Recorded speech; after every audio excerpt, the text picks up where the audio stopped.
Welcome, Redemption Church. It's great to have you. My name is Brandon, and I get the privilege of being one of the pastors here on staff.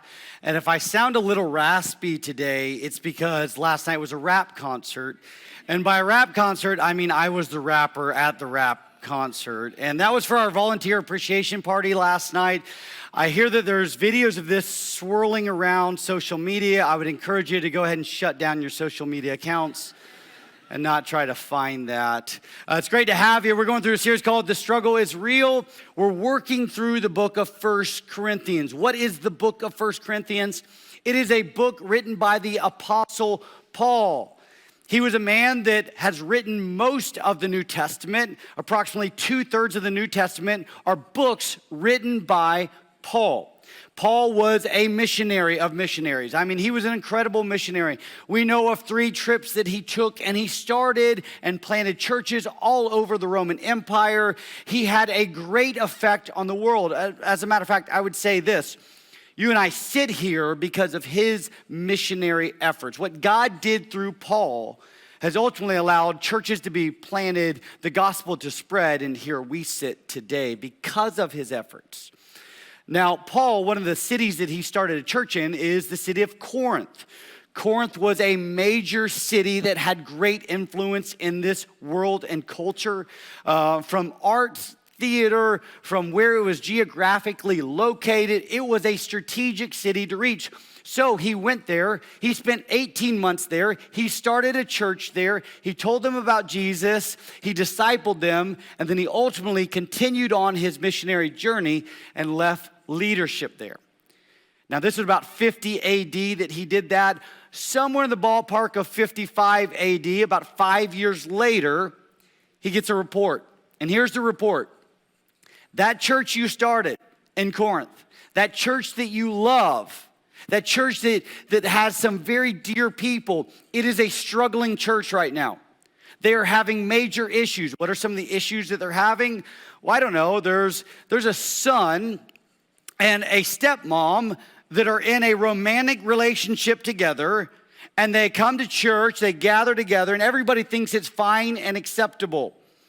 Okay, that's a major issue, all right? So if you're here with your stepmom right now, we're going to ask you to go ahead and leave. It's weird. And so that's a major issue. Another major issue, they're gathering for communion. When they're gathering for communion, some people are like, I really like this wine. I think I'm going to drink a lot of it. They get drunk during communion. I mean, can you imagine? It's hard for us to actually imagine that happening. So they're having major issues. And so Paul's receiving this report. He loves these people. He spent so much time with these people. They're dear to him. And so he writes 1 Corinthians in response to this report that he has received. And what we saw in chapter 1 is beyond the 2 issues that I just noted, they're having major issues when it comes to divisions. Divisions. This is a divided, fractured church. When they gather together, there's major issues. They're like, all right, I follow this guy, I follow this way of teaching, I follow this guy. I mean, the church is a divided church. So what he does in chapter 1 is he cuts the legs off of pride and division. You know, anytime that the church divides, it is driven by often a lack of humility and pride. And so what he does this first chapter that we just made it through last week is he cuts the legs off human pride. And we said this last week, that what God has done is God has built his church through the foolish preaching of a foolish message to a foolish people. All right, so if you have any sense of pride and you read that statement, you're like, how can I have any pride? Right? The foolish preaching of the gospel. In the world's eyes, what's happening right now is foolish, irrational, not logical, not sound, of a message that the world would deem complete and utter foolishness.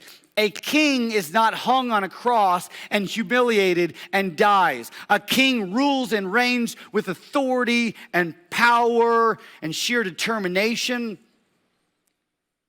And of course, when we look around, we go, how in the world did God collect all of us from all the different places that we're from, the backgrounds that we're from. God gathered us. He chose us to be part of his church. The world would look at it and go, foolishness. So he goes, I want you to remember how God builds the church, how God unravels his redemptive plans. Nobody's going to stand before God and go, give me credit, give me credit. Look at how great I was, how gifted I was. God, I built your church. God, I saved people. God, my techniques were great. Nope. He gets to the end of chapter 1, verse 31, and says this, let the one who boasts, boast in the Lord. So there's only one person that gets credit for his church. And it's not me, it's not you, it's the Lord and the Lord only. We have one great boast here, and that is King Jesus has somehow saved us in his wisdom and his justice and in his love. And here we sit, a church that everybody else looks in and goes, that's sheer foolishness. So he cuts just the pride of these individuals in half. Goes, no longer can you be divided because remember your roots. Now, we're going to go into chapter 2. In chapter 2, he is going to remind them of what they are, what is central to who they are and what they do. All right, verse 1 of chapter 2. And I, when I came to you, brothers, did not come proclaiming to you the testimony of God with lofty speech or wisdom. For I decided to know nothing among you except Jesus Christ and him crucified. So Paul is going to take a stroll down memory lane. You know, when you're with a dear old friend that you haven't seen in a while, you often reminisce, right? You're like, oh, do you remember that time? And we did this and that was crazy. I remember that time that we met. Well, Paul is actually reminiscing here. He goes, remember when I came to you? Like when we first met. I want you to think back when I was introduced to you, Paul, and you guys. What happened then? And he goes, I came to you, and I essentially had one message. I was not proclaiming to you anything with lofty speech. So really what he's going to do is talk about his preaching at first. So nothing with lofty speech. We alluded to this last week, that in this time, in the first century, the mega stars, essentially the movie stars of this day were orators or public speakers. If you were bored on a Friday night, they didn't have movies. You wouldn't jump on Netflix. You'd go to a theater. You would go and you would watch a play, or you would watch a public speaker. And they were incredible at wooing and drawing the audience in. One commentator says this, it was almost like magic back then, the way that they could just pull the audience in. I mean, their delivery was so exceptional that everybody was almost in like a trance, like I'm drawn in at how this guy persuades, how this public speaker leads, his lofty speech, his eloquence. I'm drawn in. And Paul goes, all right, what I did with you was the exact opposite of what all the public speakers and orators did of that day. It wasn't about my delivery or my performance. It was about my message. See, you could be a famous public speaker, and really, it didn't matter what your message was. It was all about your performance, your content, your delivery, not your content. And Paul goes, man, my delivery was not great. I mean, I didn't have lofty speech. I wasn't eloquent. We've said this last week and the week before. All indications are Paul was a pretty terrible public speaker. You know how some guys, they can just get on stage, they can start to speak, and they just draw everybody in. I mean, they're just gifted that way. Paul was not gifted in that way. He could not draw people in through his preaching or lofty speech. He says, hey, I didn't come to you proclaiming the testimony of God with lofty speech or with wisdom. And what he's referring to is worldly wisdom. I didn't come to you with the latest, greatest philosophy on life, the new wave of thinking. I wasn't trying to be Dr. Phil or Oprah when I came to you. No, when I came to you, it wasn't with human wisdom. Now, here's what's really fascinating when you actually study Paul. Paul was a very educated man. He studied at a secular school. It was called Tarsus of Cilicia. It was a highly honored and prestigious school. It was a secular school. He studied there. He also grew up a Pharisee, so he had all the religious studies as well. I mean, when you looked at his plaque, his accomplishments, his wall of degrees, you'd like, this guy's an educated guy. We know this, that he went to Athens at one point. Athens was this concentrated city of philosophers. I mean, literally, here's how they would spend their days. They would wake up and they would go into a theater or they would go to a city meeting place and they would debate each other all day long. I mean, they loved this stuff. They were highly intellectual. And Paul actually went into the city and stood toe-to-toe with their philosophers. If anybody could roll out human wisdom, Paul is clearly a guy that could do that. And he said, I didn't come to you with lofty speech or with human wisdom. Remember, I came to you with foolish preaching and a foolish message. And he gets really explicit about what his determination and resolve was. He's like, not lofty speech, not human wisdom. I came to you and I had one message. Like I was determined. I decided to know one message, and that is Jesus and him crucified. That's it. Paul did not come into the city of Corinth going, I want to make all these marriages a lot better. I want to help these parents out. They're struggling with parenting. I want to make it better. These people are struggling financially. I want to help them out. No, when he came there, he's like, I have one message, and that is Jesus and him crucified. Now, let me take a step back. Is it wrong to desire and long for the marriages of the people you love to be better? No. Is it wrong to equip parents to be better parents? No. I'm leading a class right now this semester on how to parent our teens. I'm like, hey, I haven't figured it out. Has anybody else figured it out? And it's more like counseling session in there. We've done financial peace classes that have taught people how to handle their finances. So those things are not wrong, but when you take those teachings and you take them to the root, like really what's the foundation of all those teachings is that Jesus died for us. It's the gospel. And the gospel is unparalleled in its power. Like there's no other message that you or I can receive that has the same working effect like the gospel. That whenever we hear the gospel, its ability to transform our lives is unparalleled. And also, the depth of the gospel is unrivaled. It's like whenever you hear the gospel, you dive into the gospel and you swim down and you think you've reached the end of it. This is all there is, and then you recognize, no, I can keep swimming, and it's more beautiful, and it's more profound. I never leave the gospel. So whenever we teach on parenting here, the foundation is God knows how to parent rebellious kids because he's that kind of parent. God certainly knows how to handle stuff because he owns it all and handles it perfectly.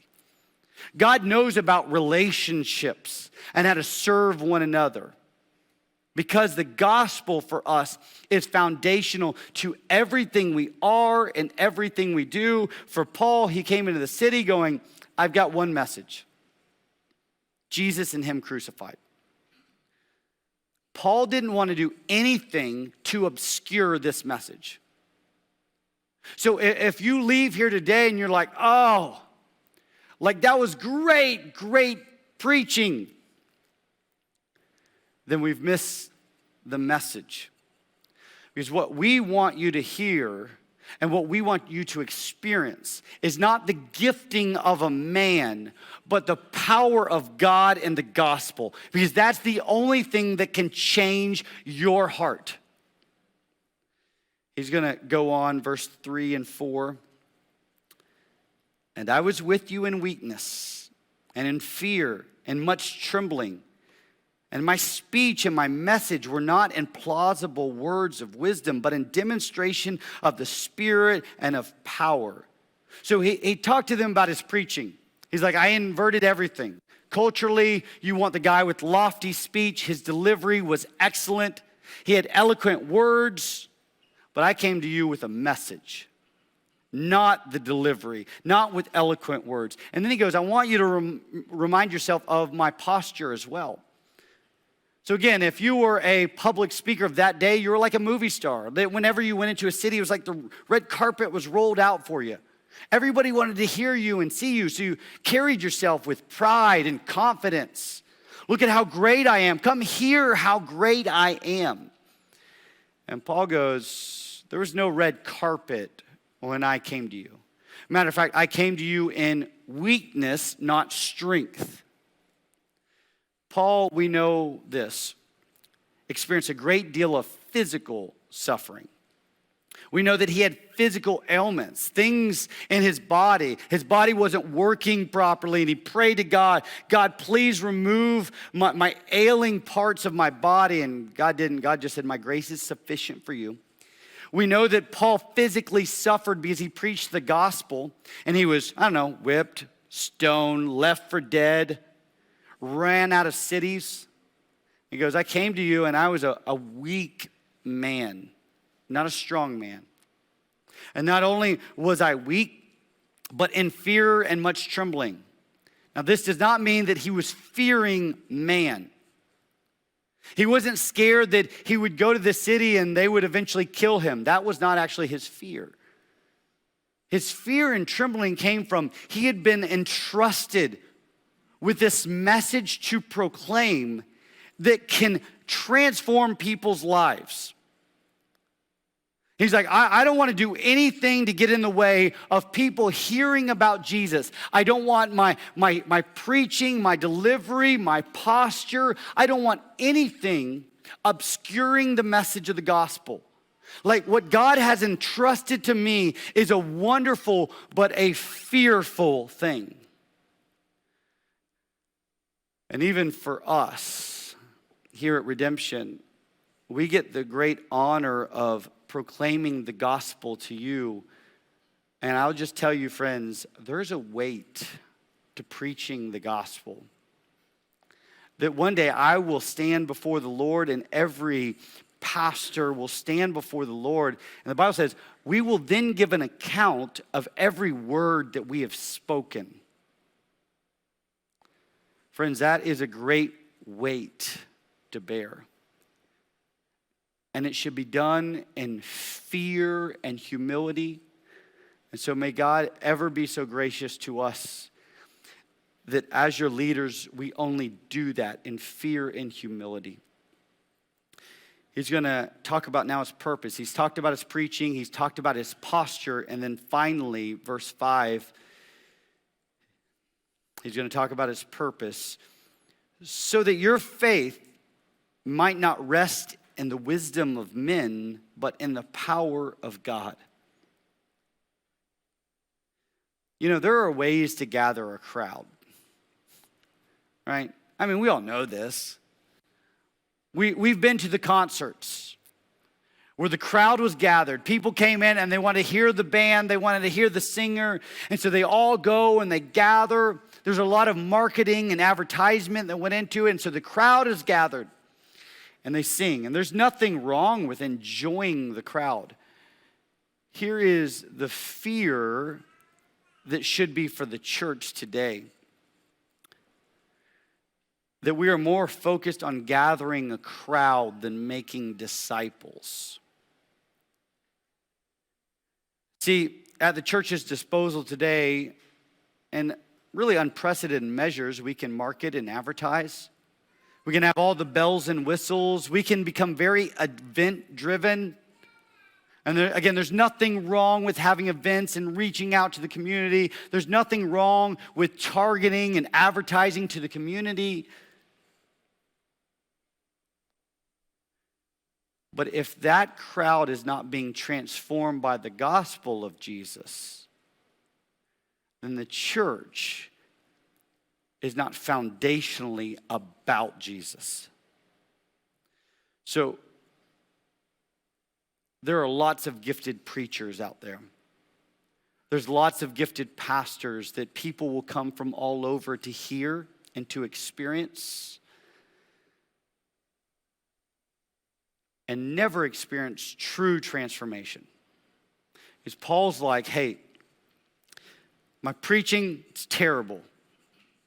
My posture, weakness, humility, so that when you guys came to faith in Jesus, you weren't like, yep, it was Paul.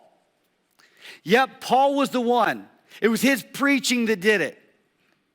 It was his power. It was his strength that did it. No, he wanted them to come to faith, and they're like, listen, his preaching was so bad, it can only be because Jesus actually saved me.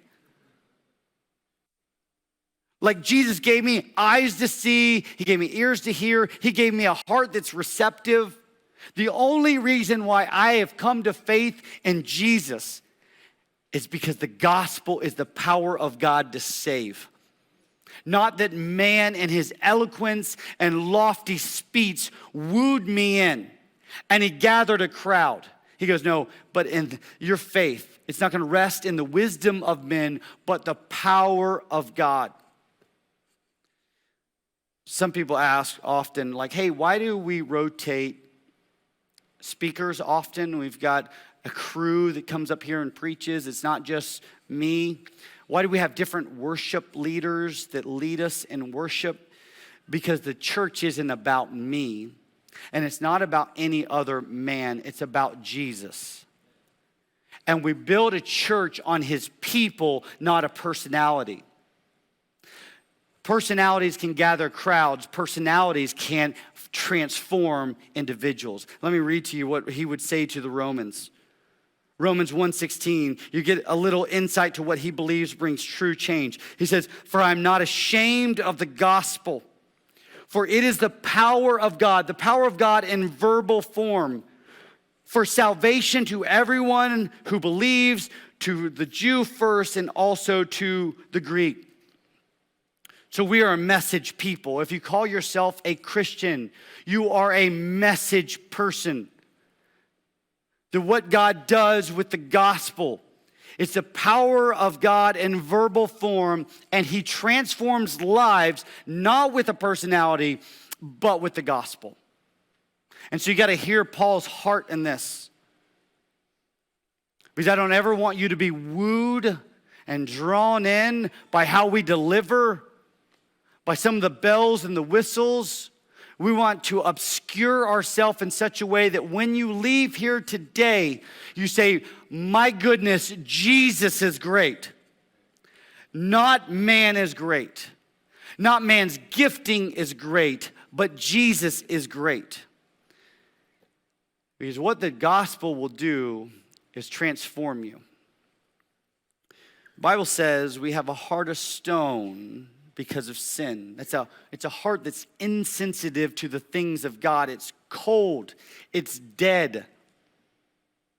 And you know how that heart is replaced?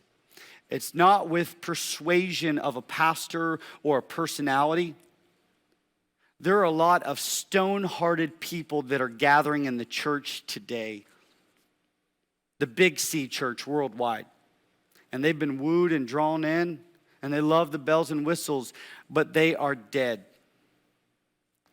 What we need is a message that takes out this heart of stone and replaces it with a heart of flesh. And that heart of flesh is alive, and it's beating, and it's sensitive to the things of God. And how do we get that heart?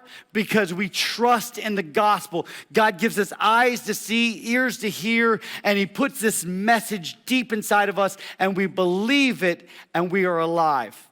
And what he does is he begins to transform us from the inside out, not the outside in. And he gives us new motivations. He gives us new desires. He gives us new longings, and it's a process. Because that old dead heart wants to come back and it wants to fight what is alive and well and sensitive to the Spirit. And there's a battle that goes on. But the only way to experience true transformation is the gospel of Jesus. And Paul didn't want to obscure that in any way. And he goes, I have one message for you. And so I want to really make this practical for us. First, if you are an unbeliever, you have a heart of stone, you've maybe been wooed and drawn to church before, but you trusted in a man, you trusted in a gifting, you trusted in a personality, but you've never actually experienced Jesus and received a new heart. The call would be to trust Jesus for your salvation. You know, today, if you walked to a bookstore, there are stores that have books still. You don't have to order them on Amazon anymore. You just go to a place, and it's weird, and they got books everywhere, and you take a book, and then you give them money, and you walk out with the book. And so you don't have to order it on Amazon. But if you look at the largest sections of Amazon or a bookstore, you know what they are? Self-help. Self-help is the largest section in bookstores. Why? Because we're longing for change. We're longing to be different. We're longing for this heart of flesh that's alive, that has new desires and longings. We're longing for a better marriage, to be a better spouse, to be a better parent. We're longing for all of that. And so we go to these self-help books, but here's what I can promise you. No matter how persuasive they are, they cannot take out a heart of stone. Because redemption and salvation is not found in self-help.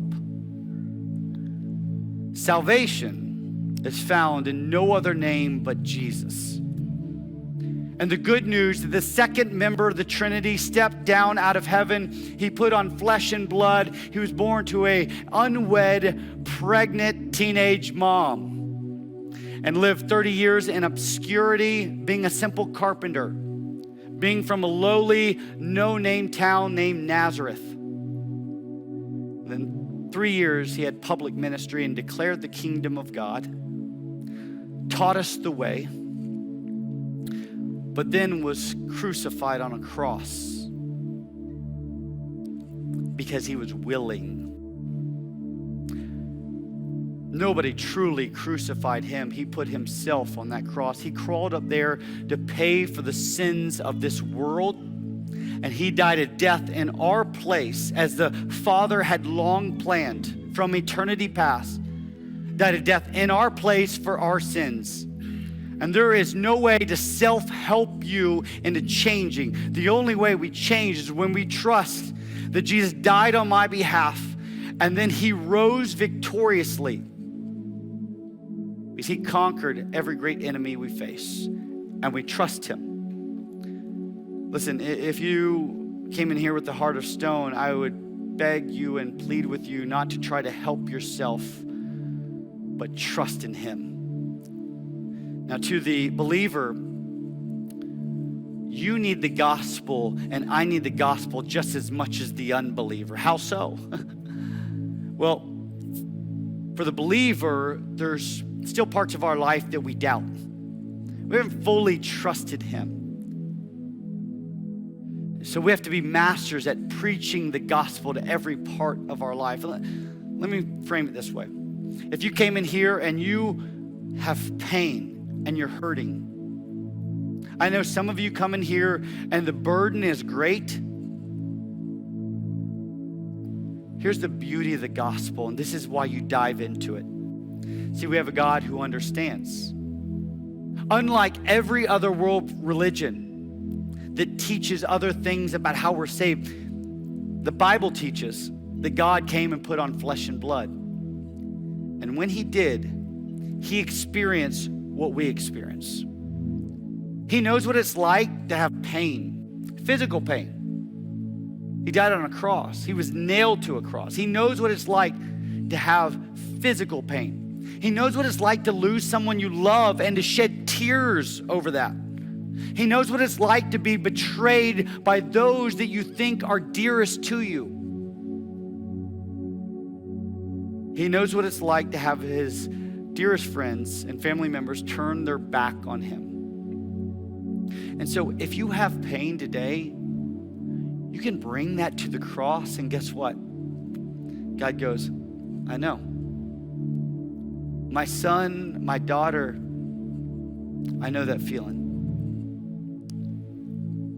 And I am the God of all comfort, and I will comfort you in the midst of your suffering.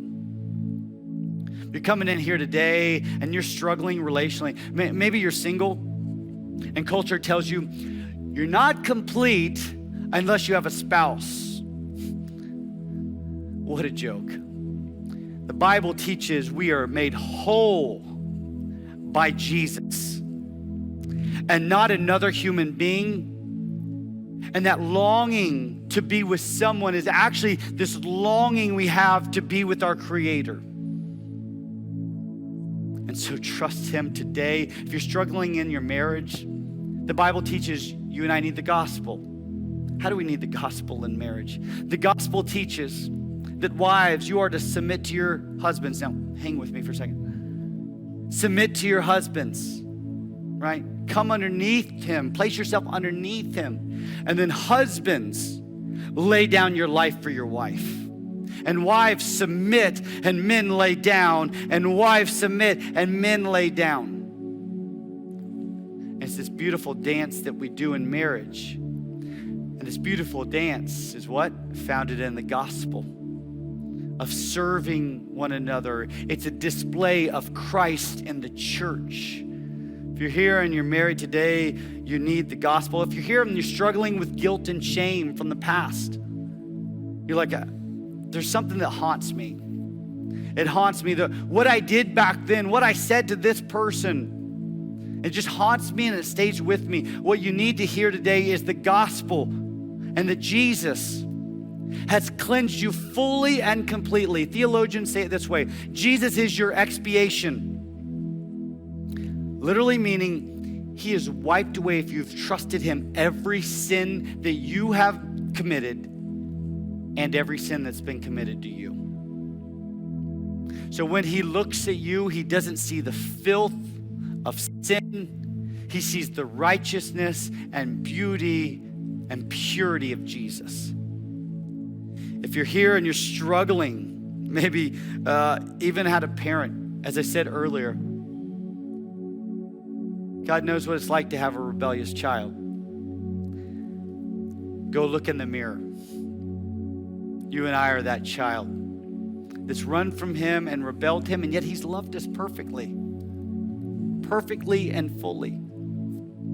So He knows how to woo back His children. He knows when He needs to discipline His children to bring them back, and He always shows them loving kindness. See, David Pryor, he says it this way: you and I never leave the gospel. We only come into a more profound understanding of it.